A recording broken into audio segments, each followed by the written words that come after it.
ମୁଁ ହେଉଛି ଡକ୍ଟର ଅଜୟ କୁମାର ନାୟକ, ଜଣେ ଇତିହାସର ପ୍ରଫେସର ଆଉ ରିଟାୟାର୍ଡ ପ୍ରିନ୍ସିପାଲ।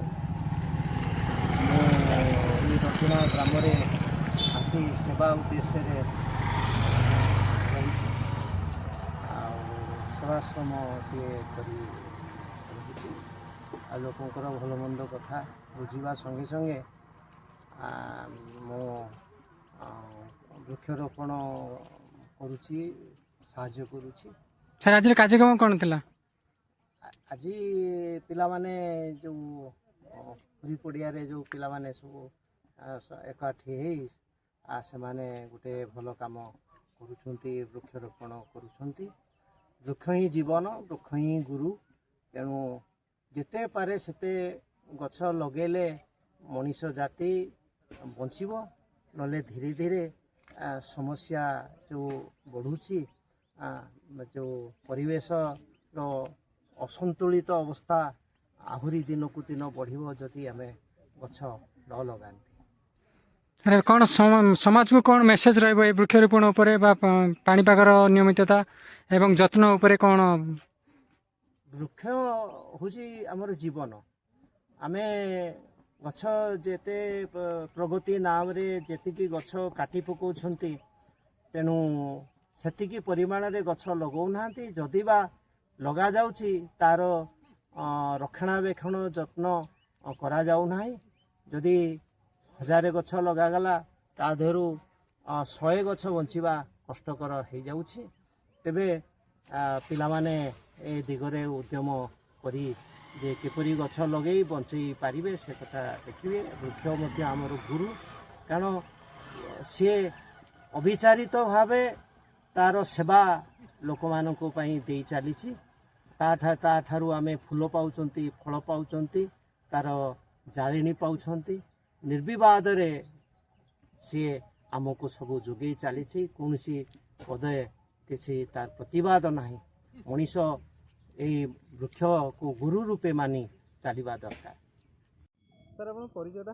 ରାଜୀବ ଲୋଚନ ମହାପାତ୍ର, ଜନସେବକ ରାଜୀବ ରଟିଣା, ସମାଜସେବୀ। ଏଠି କ'ଣ ଆଜି କାର୍ଯ୍ୟକ୍ରମ ଚାଲିଥିଲା? ଆଜିର କାର୍ଯ୍ୟକ୍ରମ ଥିଲା ଯେମିତି ମାଆଙ୍କ ଆଗମନରେ ଏବଂ ସବୁ ଓଡ଼ିଶାବାସୀଙ୍କର ଯେମିତି ଅଛି ଗୋଟେ ଦଶହରା ପର୍ବ, ଦଶହରା ଆସିଲେ ଗୋଟେ ମାନେ ଆନନ୍ଦର ମହଲ ଖେଳିଥାଏ। ସେଇ ଆନନ୍ଦର ମହଲଟାକୁ ଆମେ ଇନୋସେଣ୍ଟ କ୍ଲବ୍ର ପିଲାମାନେ ଦୀର୍ଘ 5 ଦିନ ହେବ ବୃକ୍ଷରୋପଣ କାର୍ଯ୍ୟକ୍ରମ କରୁଅଛୁ।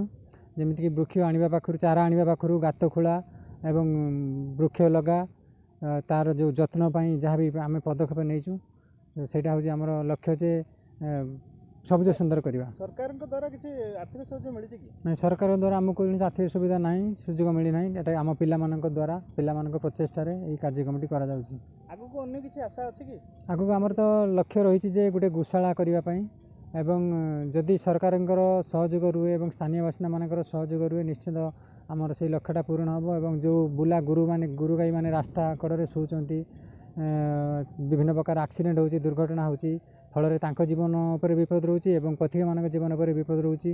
ଏବଂ ରାସ୍ତା ମଧ୍ୟ ରାସ୍ତା ପାର୍ଶ୍ୱରେ ଯେଉଁ ସେଇ ମର ଶରୀର ପଡ଼ିଲା ବେଳକୁ ଦୁର୍ଗନ୍ଧ ହେଉଛି, ସେଥିରୁ ସବୁ ସେଇ ସମସ୍ୟାକୁ ସେମିତି ନ ହେବ, ସେଇ ସମସ୍ୟାକୁ ଆମେ ଇଏ କରିକି ଗୋଟେ ଗୋଶାଳା କରିବୁ ବୋଲି ପ୍ଲାନିଂ ରଖିଛୁ। ଆଜିକାଲି ଏସବୁ କାର୍ଯ୍ୟ କରିବାକୁ କେହି ଇଚ୍ଛା ପ୍ରକାଶ କରୁନାହାନ୍ତି। ଆପଣ କେମିତି କ'ଣ ଇଚ୍ଛା ପ୍ରକାଶ କଲେ ଏମିତି ସବୁ କାର୍ଯ୍ୟକ୍ରମ କରିବାକୁ?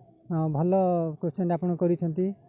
ଯେତେବେଳେ ଆମେ ଏଇ କାର୍ଯ୍ୟକ୍ରମ କରିବୁ ବୋଲି ପୋଷ୍ଟ କରିଥିଲୁ, 2 ଜଣ ଯୁବକ ଆମ ପୋଷ୍ଟ ଦେଖିକି ଆସିଥିଲେ। ତେଣୁ ଆମକୁ ଲାଗୁଛି ସମସ୍ତଙ୍କର କାର୍ଯ୍ୟ କରିବା ପାଇଁ ଉଦ୍ଦେଶ୍ୟ ଅଛି ବା ଇଚ୍ଛା ଅଛି, କିନ୍ତୁ ସେମାନଙ୍କୁ ପ୍ଲାଟଫର୍ମ ଠିକ୍ ଭାବରେ ମିଳୁନାହିଁ। ତ ନିଶ୍ଚିନ୍ତ ଯଦି ଆମେ ଏଇଭଳି କିଛି କାର୍ଯ୍ୟ କରିବା, ଯଦି ଆମକୁ 100 ଜଣ ନ ଆସନ୍ତି, ଜଣେ ବି ଆମ ସହିତ ଆସେ, ତେବେ ନିଶ୍ଚିନ୍ତ ସେଇ ପଜିଟିଭ୍ ଥିଙ୍କିଂ ନେଇକି ଯେଉଁ ବ୍ୟକ୍ତି ବିଶେଷ ଜଣକ ଆସିବେ, ନିଶ୍ଚିନ୍ତ ଆମେ ତାଙ୍କୁ ନେଇକି ବହୁତ କିଛି କାମ କରିପାରିବା।